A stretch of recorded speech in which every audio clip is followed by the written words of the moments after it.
Hello, Facebook. I think that I am live right now. We are going to wait until we get a few more people to pop on here before we get started. But our topic today is all about snakes. If you're just hopping on right now, make sure you guys are typing in your questions in the comment box. If you're watching this as a recording, you may also ask us questions either on the Facebook live recording, or we're going to also post this on our YouTube. So if you watch this on YouTube or Facebook Live, you are welcome to ask us questions and we will make sure we keep tabs on those questions. But for today, we are talking about snakes, and specifically we're going to show you some of our snakes. So be thinking of the questions you're wondering about, and we'll get started here in about 1 minute. Thanks.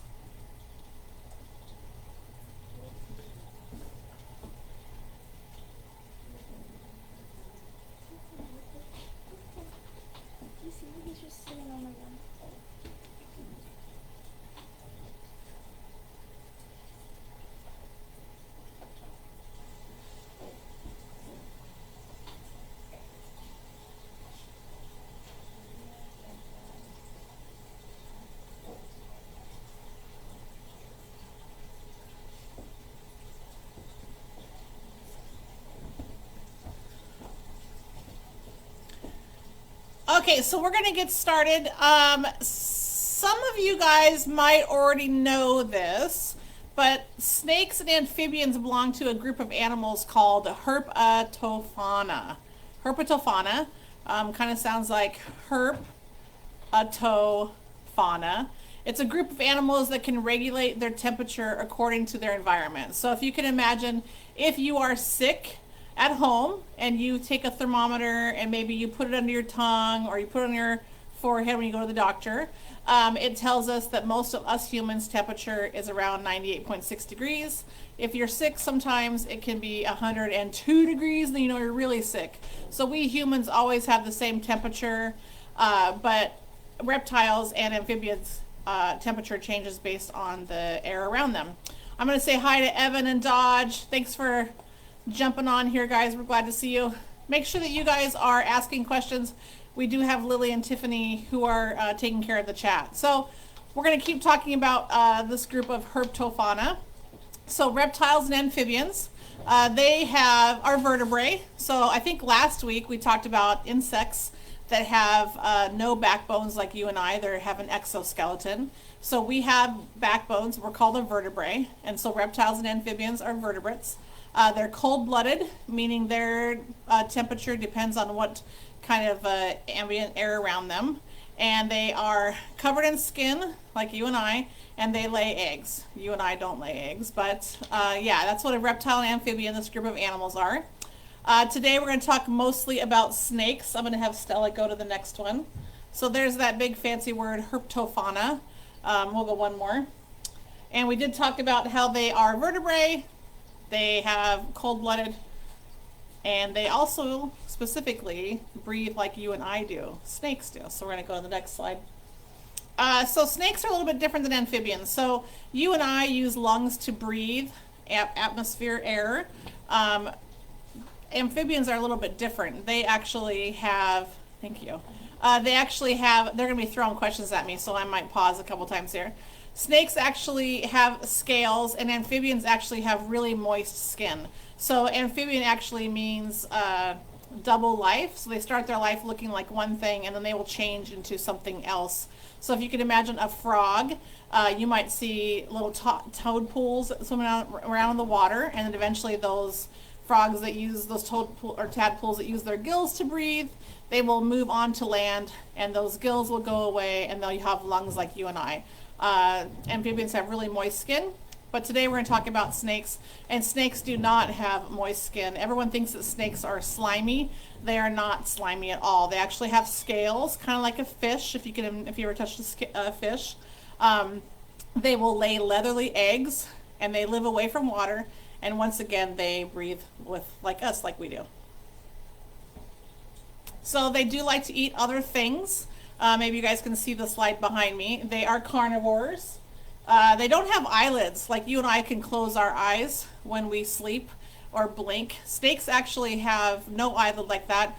When a snake is going to shed its scales, so we're going to talk about scales in a little bit, they actually will shed their whole head off, and they'll have little round clear spots where their eyeballs are. I think a lot of people kind of are freaked out by snakes, which I think maybe in my youth I probably was like that. I've gotten to appreciate them more now. But sometimes I think it's because they just kind of stare. Just so you know, they're not staring at you. They don't have really great eyesight, but they do not have eyelids. So that's an interesting thing. Reptiles have a skin that's made of keratin. So if you guys know that our fingernails and hair is made of a thing called keratin, that's what their skin is like. Because they don't live near water like salamanders or frogs or toads, they actually have to have really watertight skin. So that skin, those scales, actually helps them be hydrated. Maybe you guys have heard of drinking water and staying hydrated. Those scales kind of are woven together, and so it keeps moisture in. So if they didn't have those really tight scales and they live in the desert where it's really hot, they would have a hard time living because they wouldn't have access to water all the time, and that might cause them to die. So those scales are there to help with hydration. And they also have really cool kidneys. You and I have kidneys. It helps us process toxins and things like that. It's an organ in our body. You can Google what do kidneys do if you want to know more. But their kidneys are really specialized adaptions to help them conserve water, and they produce a more concentrated urine. So this is kind of gross, but science sometimes is gross. If you ever go pee and you look in the toilet, sometimes your pee looks really clear and sometimes looks darker yellow. If you're not hydrated, it will look darker yellow, and so probably a snake's urine looks pretty dark a lot of the times. Carrie says hi. Whoever said that, thank you, Carrie. Okay. Maybe it's Carrie O'Gallagher. We go to the next one still. Thanks, Carrie O. So we have a lot of snakes here. We're going to take a little bit of a tour to see the snakes that we have now. Not now. I want to talk a little bit about native and non-native, but we are going to show those to you guys. Remember to keep asking questions too. We'll get to those. So we have native and non-native animals. Let's talk about Spokane. So something that's native is an animal that's supposed to be here. So if you think about a rattlesnake, that is a native snake here in our part of the world. Non-native means they didn't come from here, and sometimes that causes havoc on ecosystems. So if you guys can think about dandelions, everyone hates dandelions, and they kind of take over the space of your beautiful grass. So you'll maybe spray your dandelions. Somebody brought those dandelions from somewhere else, and they've done really well in this part of the world or on your lawn. So animals are the same. People maybe will get a pet something, like a pet boa constrictor, and maybe get tired of taking care of it, and they're like, oh, well, it's a snake, I'm just going to let it go. So you don't want to do that ever. So the snakes that we have here were raised in captivity. Usually somebody didn't want their snake anymore, or maybe somebody was going on to college and couldn't take it with them. So the snakes that we have are not native, but I would invite you, if you see native stuff, to tell us about it. I have some examples here on the slide. So we have a common garter snake on it'll be, I guess, your guys' left when you're looking at it. Garter snakes are super cool. Be careful, because if you go to pick one up, you are a predator to that thing, meaning they're going to try to eat you, right? They're scared of you. So they're going to defend themselves. One way they'll defend themselves is to try to strike or bite you. Garter snakes are not poisonous. They have very shallow teeth, but they will try to bite you. Just know that might happen. They also, one defense mechanisms a lot of snakes have is they'll produce something gross that might taste bad to a predator. So maybe it looks like it pees on you. So be ready for a snake. If you go to pick up a garter snake, it might have something that it squirts out to try to defend itself against you. Garter snakes are cool. I wouldn't suggest picking one up unless you were with an experienced adult. The thing that's cool about them is they love to come out on days kind of like this. They love to lay on sidewalks and on roads and rocks, and they don't mind if you kind of stare at them a little bit. So if you see a garter snake, let us know. Take a picture of it. We also have a ring-necked snake, and the cool thing about this one is it has a ring around its neck. So if you guys see a snake around our neck of the woods that maybe looks kind of green, army green color, but they have a pretty red ring, that's probably a ring-necked snake. And then, of course, we have our Pacific rattlesnakes, and everyone's always freaked out about rattlesnakes. The cool thing about rattlesnakes is they actually will tell you before they strike. So the most common thing that you guys might have heard of is they do have a rattle. There is a grasshopper that flies around that kind of sounds like a rattle, but I've heard one rattlesnake in my life, and I knew it was a rattlesnake. I would suggest if you're out walking on a day like today, when it's gotten kind of warm. Rattlesnakes love to hang out on rocks and cliff areas. If you're walking around an area and there are a bunch of rocks in our neck of the woods, please be careful, because that's where they come out and they sit on those rocks to kind of warm their bodies. We do have a snake around here called a bull snake, and we get a lot of people in Spokane that send us messages about, I saw a rattlesnake, and they actually are not a rattlesnake. A lot of the times it usually is a bull snake that we see the pictures of. And there's a thing in nature called biomimicry, which means an animal will mimic another animal to protect it. And I think if you guys looked at our Facebook this week, we had the coral snake and then a milk snake, and how that coral snake's very poisonous, and then the milk snake actually has mimics what this coral snake looks like. So that if you see a coral snake, you would go, oh, back away, it's dangerous. But now the milk snake kind of has a natural defense because it kind of looks like a coral snake. And I'll show you our milk snake here in a little bit. We'll go to the next slide. This is some common questions that we get. How do snakes breathe while they're swallowing prey? And we have some pretty cool pictures if you guys can see that. They have on the back side of their trachea, which is like our windpipe, if you guys have heard of that, it's on the bottom of their mouth or throat, and it's very strong. It's able to extend it out of the mouth.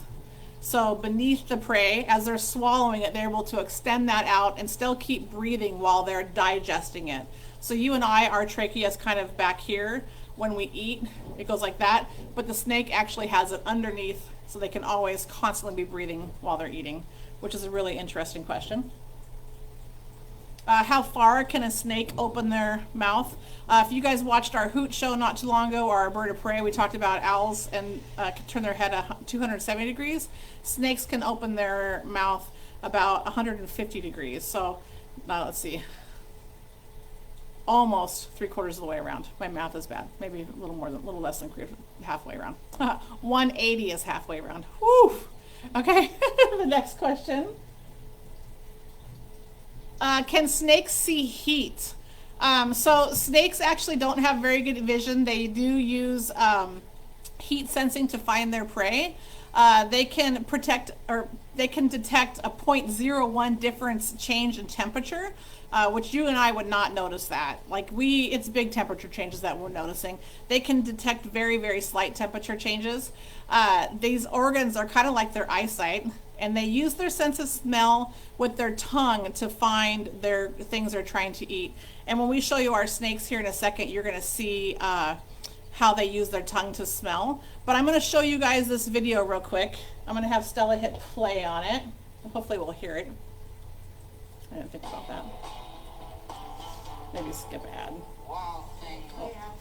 We're going to watch an ad first here together. Talk amongst yourself. Don't forget, we want to hear your guys' questions. Oh, YouTube. All warm objects constantly emit heat in the form of infrared radiation. The camera senses this infrared in amazing detail. It means Michael can record the snake's movement in total darkness. This camera is really useful. So this guy has a really special camera that is allowing him to see the different heat temperatures if you guys can't hear what he's saying. So he's showing you a video of what it looks like. All the different colors there. The goal of this experiment is to see whether the snake can sense a warm object in the pitch black. The target is a black balloon filled with warm water. To the snake, it should look like a warm-blooded mouse. So he is warming up a balloon full of water, and it should look like a mouse while the snake is out hunting. So it's pitch black at night. Lights are going to go off. There's no visual contrast. The idea is that snake can't see between black sky or black balloon, but they've heated it up. So here, contrast. The balloon is warm, the background is relatively cool. So here we go. Handling a large python in the day requires great care. It's even more difficult in the dark. So this is a python like we have here, although it's much bigger. The snake with a box until he's ready to start the experiment. These snakes have lots of teeth, so if they bite you, you know it. But for Michael, it's worth the risk. If the experiment works, the footage will be a world first. So they're showing the teeth difference here. After the lights are off, we'll remove the box from the snake. The snake will be free, and hopefully hopefully we'll see some very interesting behavior. We'll learn something new about this amazing, unusual sensory system. In the pitch black of the swamp at night, conventional vision is useless. So turn the lights off, except for you can see the computer screen there. I can barely see to get this box off the snake. And there's the mouse, the orange thing swimming back and forth. That's showing you heat. And the snake is coming out under the box. There's the color of the snake. Good thing we have the So it's completely pitch black in there, if you guys can see that. Otherwise, I'd have no idea where the snake is. The sensitive infrared camera picks up the faint heat of the snake as a vivid orange. And here comes the snake. The warm balloon as a bright white. Here it comes. Tongue flicking at it, moving his head with it. He definitely sees it. He definitely sees it.